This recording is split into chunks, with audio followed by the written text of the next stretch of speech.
प्रणाम गुरुजी। प्रणाम महाराष्ट्र जी, सत्यनारायण सर जी, बोलिए सर। दुख का कारण क्या है? देखिए भाई, दुख का कारण यही है कि मनुष्य सोचता नहीं। बुद्ध क्यों इतने महान थे? क्योंकि वो सोचते थे।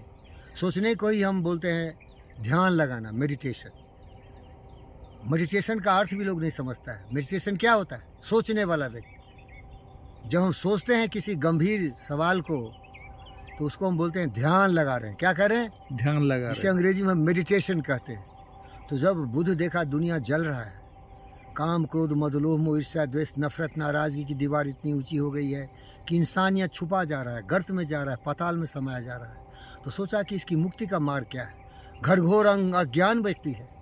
अज्ञानता का सबसे बड़ा प्रमाण है कि उसको दिखता नहीं है कि सच क्या है। सच्चाई से दूर है वो।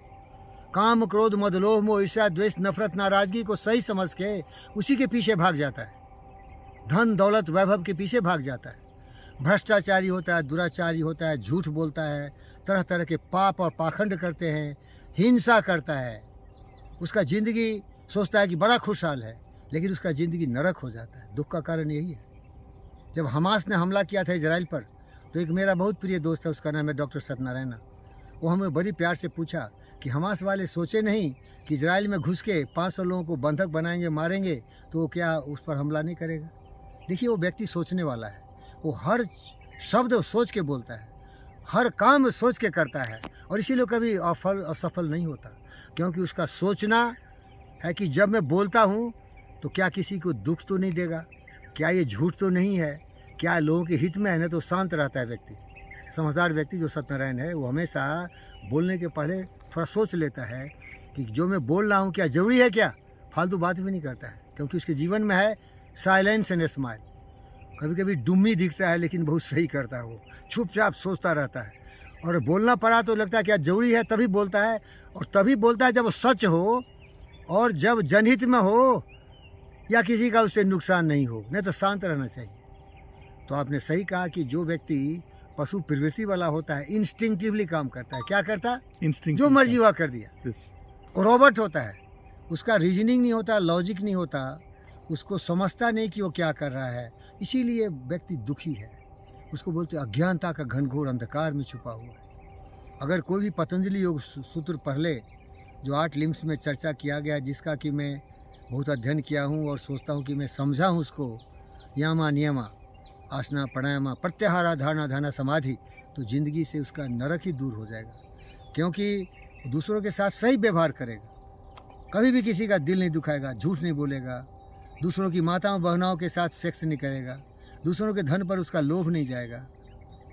तो व्यक्ति चोरी नहीं करेगा तो कौन तकलीफ होगा उसका? दुख तो होता है जब ये सब करोगे, हिंसा करोगे, झूठ बोलोगे, रेप करोगे, मर्डर करोगे, लूटपाट करोगे, झूठ बोलोगे, सारे कुकर्म करोगे, दुख तो वहीं आता है। दूसरा है, अपने जीवन में भी वो स्वस्थ रहता है, क्योंकि विचार पवित्र है।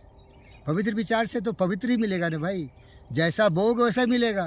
कांटे के पेड़ बोओगे तो कांटे ही मिलेंगे, आम के पेड़ बोओगे तो आम खाने को मिलेगा। तो सोचता है, फिर सोचना। योगा का मतलब ही जो सोचता हो, संतुलित सोचता हो, सही सोचता हो। योगा क्या होता है बेटा? जो सही सोचता हो, संतुलित सोचता हो, जनहित में सोचता हो। इसीलिए उसका परिभाषा है योगा चित्तवृत्ति निरोधा। चंचल मन कुछ भी सोच सकता है, लेकिन समझदार व्यक्ति कुछ भी नहीं सोचता है। वही सोचता है जो सोचना चाहिए वो सही है। क्या भाई? Yes. उसको पिन कर देता है, उसको एंकर कर देता हो।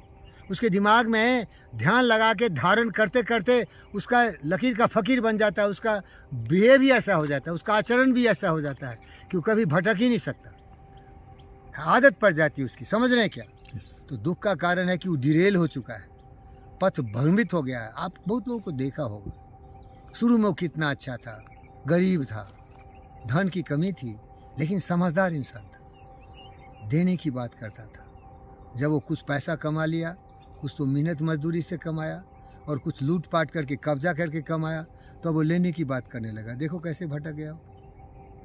इसीलिए जिस व्यक्ति ने अपने जीवन का जो माइंड है, मस्तिष्क है, उसका स्टीयरिंग सही दिशा पर रखा तो सही है। जिस दिन वो नशे में आ गया, अहंकार में आ गया, घमंड हो गया उसको, तो स्टीयरिंग भटकेगा उसका। क्योंकि दारू का नशा से ज़्यादा नशा होता है धन का। समझा क्या? समझो। दारू के नशा से ज़्यादा नशा होता है दौलत का। समझदार व्यक्ति कितना भी दौलत कमाएगा तो संतुलित रहेगा, क्योंकि उसे मालूम है ये धन दौलत यौवन परमानेंट नहीं है। धन आएगा चला जाएगा, जवानी आएगी चली जाएगी, लेकिन जो सत्य है वो कभी मिटेगा नहीं। वो सत्य के रास्ते पर चलता है, कभी भी मानसिक संतुलन नहीं खोता है। तो भटका हुआ इंसान वो है जो मानसिक संतुलन खो देता है परिस्थिति माँ के। धन कमाया, घमंड आ गया। अब वो व्यक्ति क्या बोलता है, दे दो ये अंडी, हे, नहीं तो घुट घुट घुट घुट। समझ में आ गया? जो विवेकहीन हो गया, जो विचारहीन हो गया, जो भ्रष्ट हो गया, जिसको लोभ का चश्मा लग गया, वो मार काट लूटपाट में ज़िंदगी गंवा दिया। और ये दायरा केवल ऑर्डिनरी आदमी का नहीं है। भारत में इतने लोग जो हैं पॉलिटिकल पार्टी लूटपाट कर रहे हैं, साले जेल में सड़ रहे हैं।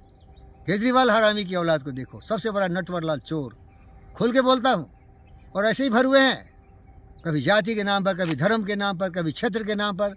बाहर वाला बोलता है कोई कोई, मुझे बताओ साले भटके हुए को पता नहीं है ये भारत देश है, इतना भी उसको पता नहीं। ये लोग भटके हुए हैं, सत्य से दूर है वो भटका हुआ है। ओम शांति ओम।